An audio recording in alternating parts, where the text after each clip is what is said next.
ഓ പാലൊക്കെ ഇപ്പം കുടിച്ചു കഴിഞ്ഞോ? ഞാൻ വെച്ച് കൊടുത്തിരുന്ന് ഫോൺ എടുക്കാൻ പോയേ ഉള്ളൂ. അപ്പോഴേക്കും പാല് മൊത്തം കുടിച്ചു. പാല് കുടിച്ചതിന് ശേഷം മാത്രമേ അവൾ ബിസ്ക്കറ്റ് തിന്നുള്ളൂ കേട്ടോ.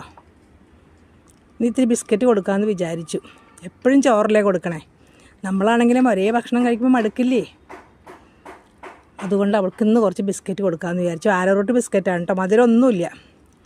മധുരമൊന്നുമില്ലാത്തൊരു ബിസ്ക്കറ്റ്, ഒരു തരം രസങ്ങളും ഇല്ലാത്തൊരു ബിസ്ക്കറ്റ്. മധുരമുള്ള ബിസ്ക്കറ്റൊന്നും കൊടുക്കരുത് എന്ന് പറയും.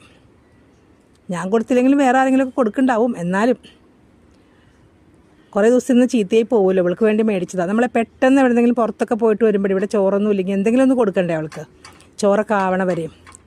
അതിന് വേണ്ടി മേടിച്ച് വെച്ചേക്കണതാണ്.